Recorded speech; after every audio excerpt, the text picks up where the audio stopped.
Яму 21 год, і яму пагражае 25 гадоў зняволення. Курсанта МОЗ Іллю Нарышкіна абвінавачваюць у здрадзе дзяржаве ды падрыхтоўцы да ўдзелу ў вайне. Гаворка можа ісці пра намеры ваяваць на баку Украіны. Бацька хлопца – украінец, а так званы суддзя Юрый Казакевіч, які мае весці працэс, ужо больш за 10 гадоў выносіць палітычныя прысуды.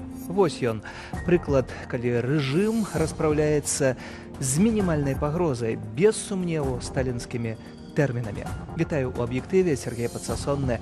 Пра што яшчэ сёння? Справы МТЗ, паводле словаў чыноўнікаў, усё ідзе добра, а прадукцыя прадаецца. Мы ж прыглядаемся да рэчаіснасці. Гэты рост, гэта ілюзія, ведаеце, як кажуць эканамісты, нізкай базы мінулага перыяду. Што адбываецца на мяжы з Польшчай? Велічэзная чарга цяжкавікоў. Пераход не закрыты, але рух вельмі марудны. Польша, страна, которая вводит эти санкции, это серьезная страна, что она не может остановиться, когда со стороны Беларуси, белорусского режима есть недружебные разные шаги, связанные с границей, связанные с политзаключенными. І 30 гадоў страчаных надзеяў і лепшай будучыні. 30 гадоў Александра Лукашэнкі пры ўладзе. Чорная метка у сучаснай гісторыі. Государство само постепенно отказалось от многих вот этих социальных функций, и сегодня белорусское государство уже сложно назвать социальным. Менскі трактарны завод вырабляе, прадае ды развіваецца. Прынамсі, на словах прэсавай сакратаркі прадпрыемства. Яно нібыта актыўна супрацоўнічае з краінамі ШАС і гатовае паставіць Расіі усю лінейку тэхнікі, якая стала недаступнай праз санкцыі. І калі ўсё так добра, мы пытаем, чаму ж так дрэнна? Пра прыгожыя словы і жорсткую рэчаіснасць на МТЗ Кацярына Гардзеева. Здзейсніць экспансію ў Расею. Пра амбітныя планы заяўляюць на МТЗ. Паводле прэсавай сакратаркі Юліі Храмцовай, цягам года на расейскія рынкі плануецца паставіць больш за 20 тысяч адзінак беларускай тэхнікі. Калісьці мы пастаўлялі ў Расію 25-27 тысяч трактараў, а зараз мы намагаемся паставіць 20 тысяч. Вось і весь сакрэт гэтага роста. Калі ж казаць пра рэальнасць, то яшчэ ў красавіку Лукашенко адзначыў, што зараз на складах амаль двухмесячны аб'ём прадукцыі знаходзіцца, і тое, што мы зараз знаходзімся на мінімальным узроўні по колькасці, по долі нашых трактароў на расійскім рынке. Аб'ёмы продажаў МТЗ ў Расіі пайшлі ўверх пасля ўвядзення заходніх санкцыяў. Шматлікія замежныя маркі і дэталі для аграрнай тэхнікі проста зніклі з рынку краіны-суседкі. Аднак нават у гэткіх умовах беларускім трактарам цяжка канкураваць з аналагамі, што там засталіся. Что в этом тракторе за что не возьмись, все дорого. Свечи накал, если брать оригинал, там, космос просто. Откуда такие деньги, не знаю. Продукция МТЗ, трактора, конечно же, не конкурентоспособная на международном рынке. На любых предприятиях Беларуси есть большая проблема модернизации. Мы очень сильно отстаем от всего мира. От момента выработки, принятия и разработки проекта до момента реализации проходят десятки лет. И модернизации, которые вводятся, уже они не актуальны. Раней МТЗ гандляваў з Украінай, Латвіяй, Сербіяй, Румыніяй, але праз заходнія санкцыі мусіць шукаць новых контрагентаў. Чыноўнікі не губляюцца і рапартуюць пра новых буйных пакупнікоў, напрыклад, з Афрыкі. Так, у Зімбабве паставіць 3,5 тысячы трактароў. Кошт контракту $66 миллионов. Да, контракт есть, но он не имеет какого-то большого значения именно с экономической точки зрения. И, опять-таки, будут проблемы по расчету. Но, скорее всего, это может быть или бартер, или, опять-таки, какие-то теневые операции через третье государство, третьих лиц. Пра складаную сістэму разлікі з афрыканскімі партнёрамі распавёў раней намеснік міністра эканомікі. Часта афрыканскія контрагенты кажуць, што ў сілу жорсткага валютнага заканадаўства не могуць заплаціць, а могуць памяняць трактары на апельсіны, якія нам патрэбныя. Ужо ёсць удалыя кейсы такога абмену. Нарошчваюць тэмпы збыту айчынных трактароў і ўкраіны ШОС. Рост паставак тэхнікі ва Узбекістан склаў 160%, у Кыргызстан – 170%. Экспарт у Пакістан вырас амаль у 7 разоў. Размовы пра пастаўкі ідуць і з Манголіяй, краіны, якая ў садружнасці мае статус назіральніцы. Давайте поглядим уважліва, что такое страны ШОС. Это ў першую чаргу Китай, дзе беларускіх трактароў ніхто не чакае. У другую чаргу гэта Індыя, вялікі рынок, дзе сваі таксама бренды, дзе не трэба беларускія трактара. Таму тое, што ў нейкіх краінах ШОС зараз падпісваюцца нейкія контракты, гэта такая шырма, гэта ілюзія, за якой не стаіць нічога. Коррупция, опять же, не стоит ее отменять, то, что люди получают откаты за покупку такой техники, и это не последний фактор. Неўзабаве у МТЗ з'явіцца яшчэ адзін пакупнік – Венесуэла. Туды паставяць трактары, але ці заплаціць за іх – пытанне. Краіна застаецца пад санкцыямі ЗША і перажывае моцны эканамічны крызіс. Кацярына Гардзеева, Белсат. Увага, небяспечная прадукцыя. Гаворка пра 3 найменні парашкоў для прання і дзіцячы сродак для мыцця. І ўсё гэта ад баранавіцкага прадпрыемства «Бархім».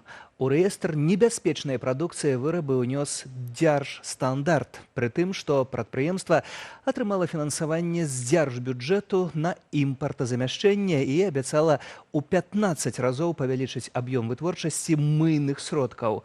Атрымалася, як атрымалася. Прычынаю забароны было перавышэнне нормы паказніку пенаўтварэння, якое ўводзіць спажыўца ў зман адносна універсальнага прымянення мыйных сродкаў. Акрамя таго, напярэдадні Дзяржстандарт адклікаў з продажу каля 100 найменняў дзіцячых цацак і адзення праз высокае ўтрыманне фармальдэгіду, фенолу і фарбы. У харчовай галіне вынялі партыю элітных сасісак франкфуртскія жлобінскага мясакамбінату. У вырабах знайшлі кішачную палачку. На беларуска-польскай мяжы зноў чэргі. Гэтым разам трапіць у еўразвяз не могуць сотні фураў. Лукашэнкаўскі мытны камітэт сцвярджае, Польшча часова закрывала памежны пераход Казловічы-Кукурыкі. А польскі бок назваў заяву мытнікаў з Беларусі няпраўдаю. Што ж адбываецца насамрэч, Ірына Юр'ева. Больш за 600 фураў чакаюць выезду ў памежным пункце Казловічы-Кукурыкі на беларуска-польскай мяжы. У мытным камітэце Беларусі заявілі, што толькі бліжэй да вечара Польшча аднавіла пропуск фураў, які нібыта спыніла яшчэ ноччу. У польскай скарбовай адміністрацыі Белсату патлумачылі, што мытнага афармлення на памежным пераходзе не спынялі. Мы заўважаем, аднак, спад аформленых машынаў на кірунку перавозкі. Гэта звязана з неабходнасцю дэталёвага памежнага кантролю тавараў, якія ўвозяць, а таксама з клопатам, каб не былі парушаныя санкцыі, накладзеныя на Беларусь ці Расею. Правяранне ўключаюць у тым ліку скрупулёзны аналіз суправаджальных дакументаў для грузаў і правяранне фактычнай адпаведнасці дэклараванага дзейным нормам. Узмоцнены кантроль на пачатку ліпеня Польшча ўжо ўводзіла ў вялікім мытным тэрмінале Малашевічы на мяжы з Беларуссю. Фактычная блакада чыгуначнага транзіту з тэрыторыі нашай краіны трывала 33 гадзіны. У Варшаве назвалі гэткую захаду сігналам афіцыйнаму Менску, бо праз Малашевічы ў еўразвяз ідзе буйная доля грузаў з усходу, у тым ліку з Кітаю, а на транзітных зборах зарабляе рэжым Лукашэнкі. Польша паказвае сваю станоўчасць дзеля таго, каб дасягнуць мэты і спыніць штучны міграцыйны крызіс, які арганізаваны рэжымам Лукашэнкі. Адпаведны сігнал пра грузаперавозкі атрымаў і Кітай. Падчас свайго візіту ў Пекін польскі прэзідэнт Анджэй Дуда папярэдзіў кітайскага лідара Сі Цзіньпіна, што Варшава перакрые шлях для Паднябеснай, калі рэжым Лукашэнкі працягне эскалацыю канфлікту на мяжы. Кітай, наколькі можна зразумець, пакуль не прыняў канчатковага рашэння, але менавіта ад пазіцыі Кітая шмат у чым будзе залежыць далейшае развіццё сітуацыі. Ультыматум рэжыму паставілі і беларусы замежжа. На пачатку ліпеня прадстаўнікі грамадзянскай супольнасці блакавалі пункт Кукурыкі-Казловічы. Актывісты патрабавалі спыніць міграцыйную вайну і вызваліць Анджэя Пачобута ды іншых палітвязняў. Няма ніякіх сумневаў, што Лукашенко выканае гэтыя умовы, якія ім сёння пастаўлены. Гэта пытанне часу. Ён атрымаў гэтыя прапановы ў пісьмовым выглядзе і ў публічным выглядзе. Таму мы чакаем ад яго крокаў, якія будуць накіраваны на дээскалацыі сітуацыі, якая зараз склалася на мяжы. Раней польскія ўлады неаднаразова казалі пра магчымасць цалкам закрыць мяжу з Беларуссю. Пры гэтым у Варшаве абяцалі, што гэтая захада не адаб'ецца на перасоўваннях людзей. Аднак пэўныя абмежаванні ўсё ж пачалі дзейнічаць. Напярэдадні стала вядома, што мінаць беларуска-польскую мяжу на аўтамабілі можна толькі разам з уласнікам транспартнага сродку. Інакш давядзецца абіраць іншыя шляхі. В обход через балтийские страны, это, ну, конечно, это усложняет весь процесс. Для некоторых людей это будет настолько сложным и проблемным, что они просто не поедут, если им не обязательно ехать. Алкаголь і цыгареты цяпер таксама нельга ўвозіць на тэрыторыю Польшчы. Увялі абмежаванні для вывазу. З 4 ліпеня забараняецца везці ў Беларусь шэраг тавараў ад тэхнікі да касметыкі і побытавай хіміі. Ірына Юрыва, Белсат. А цяпер пра чорную метку ў сучаснай гісторыі і 30 гадоў страчаных шансаў ды надзеяў беларусаў.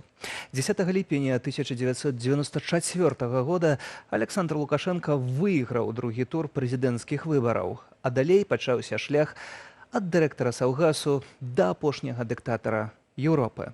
Былі гвалт, збіццё і палітычныя забойствы, здаванне Беларусі, Расіі і дазвол на абстрэл акупантамі мірнай Украіны з нашай тэрыторыі. За 30 гадоў злачынстваў назбіралася шмат.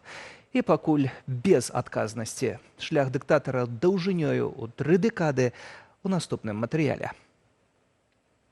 Придется сегодня с вами проститься и уехать для работы в другое место.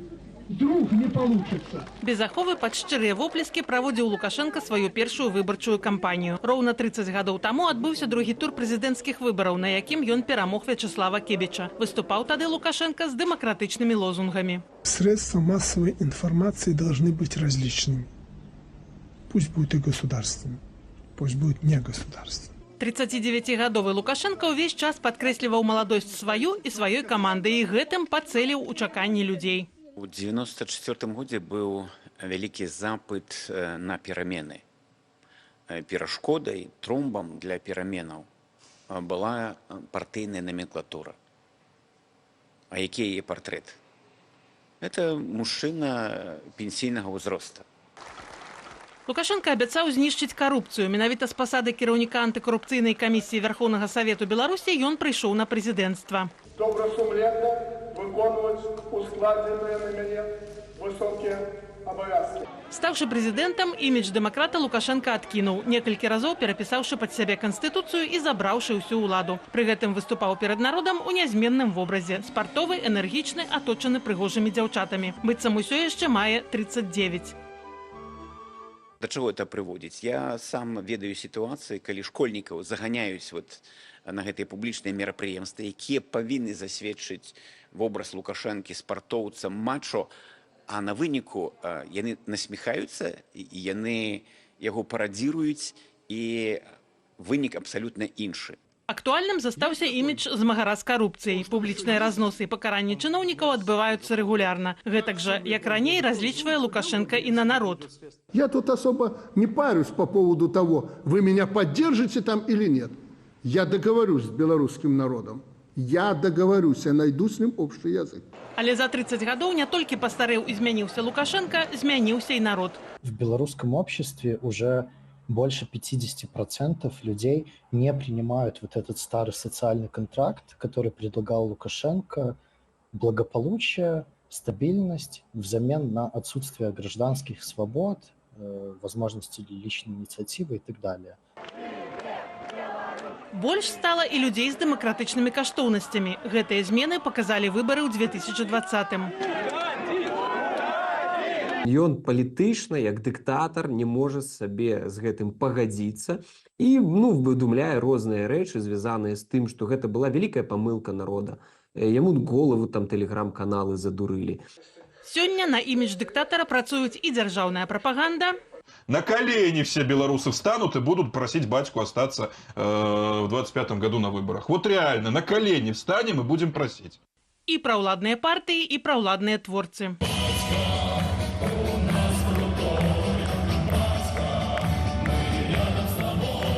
Але ці жыццяздольны створаны прапагандаю вобраз Лукашэнкі? Пакуль не, мяркуе эксперт. Зараз ідзе спроба выбудаваць менавіта ідэалогію лукашызму на падставе яго культу асобы. Вось тое, і калі ім за бліжэйшыя 5 год атрымаецца гэта зрабіць, магчымасць устойлівасць гэтай сістэмы будзе вышэй. Пытанне, ці ёсць гэты час у Лукашэнкі, які днямі на радзіме ўскосна сам прызнаў праблемы са здароўем. И буквально за сутки ты становишься здоровым, сильным, как и раньше. Ірина Дорофейчук, Белсат.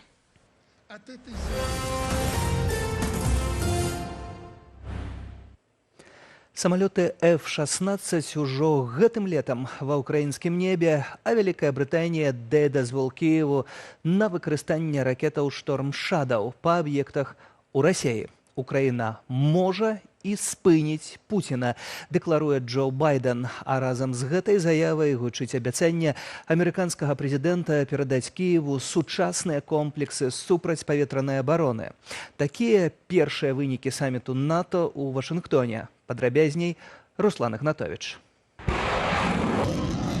Неўзабаве Украіна атрымае дадатковую сістэму супрацьпаветранай абароны, што ўключае зенітна-ракетныя комплексы «Пэтрыят», «Сэмп-Т», «АРС-Т», «Несэмс», «ГОК» і «Гепард», а таксама снарады да іх. Такую заяву прэзідэнт США Джо Байден адкрыў юбілейны саміт НАТО ў Вашынгтоне.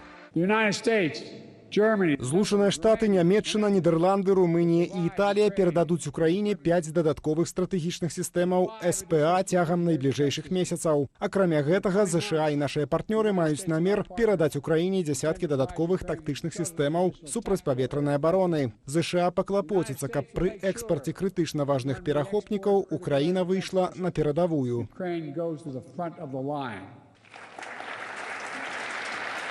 Як зазначыў нашаму тэлеканалу Михайла Самусь, анансаваная Байденом вайсковая дапамога не ёсць чымсьці новым. Это решение было, насколько я понимаю, это было еще раз обещание того, что уже обещалось, и опять же несколько месяцев. То есть нам обещают пообещать, что через несколько месяцев нам еще раз пообещают, в это время убивают детей. Просто нужно менять концептуально подходы. К сожалению, это не чувствуется.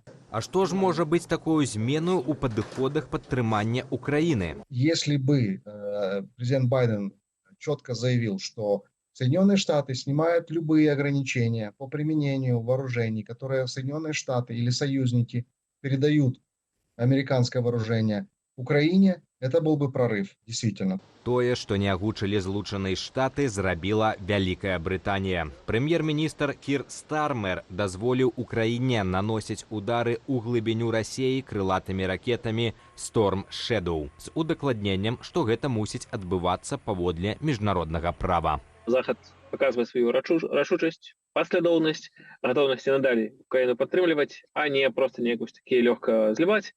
І гэта вельмі важна для таго, каб і Украіна глядзела на сваю будучыню, і каб Расія разумела, што калі ўжо украінская прапаганда кажа, што ваюе з усім НАТО, каб разумела, што так, падтрымка НАТО будзе заставацца. У другі дзень саміту ў Вашынгтоне украінскі прэзідэнт зазначыў, што варта чакаць моцных пастановаў на ўзмацненне паветранай прасторы таксама і летакамі.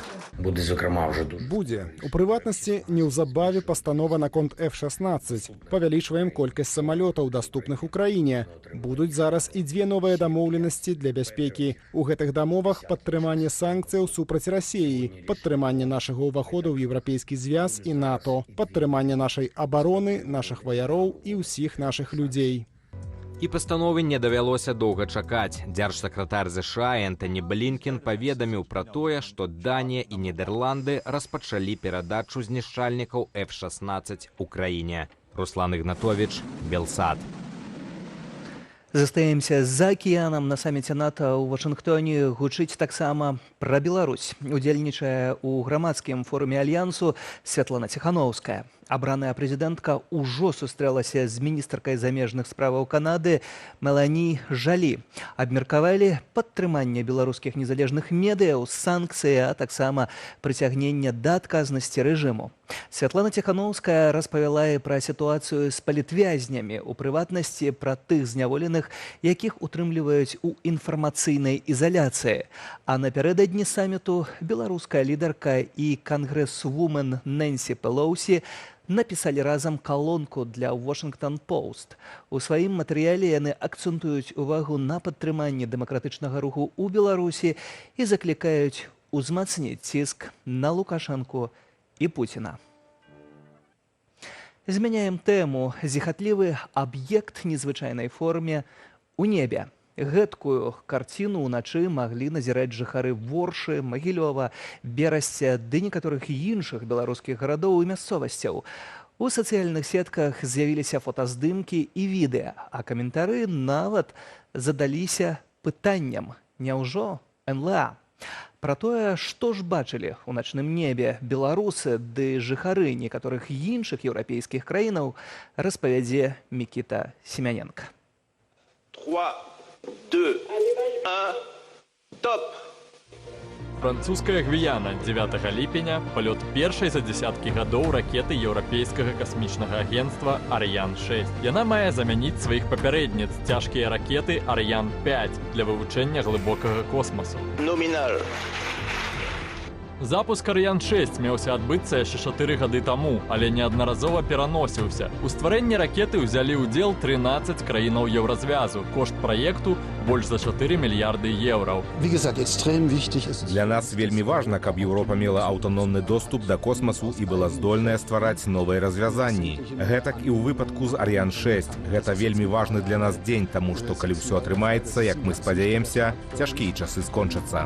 На борце «Арыян-6» 9 малых спадарожнікаў. Праз гадзіну пасля старту першую партыю спадарожнікаў адчапілі ад разгоннага блоку і вывелі на арбіту на вышыні 600 кіламетраў над зямлёю. За палётам «Арыян-6» маглі назіраць і жыхары некаторых беларускіх гарадоў. У ноч з аўторка на сераду у небе можна было пабачыць незвычайнае свячэнне. Такім чынам і Беларусь зрабілася сведкаю чарговага кроку ў пакарэнні космасу. Мікіта Семяненка, Белсат. З космосу вяртаемся на зямлю, і я дзякую за сёння. Гэта ўсе тэмы ў аб'ектыве. Для вас працаваў Сергей Падсасонны, а праз імгненне Белсадзум. Віталь Бабін і ягоныя госці гутараць пра галоўныя тэмы серады. Не пераключайцеся і да сустрэчы.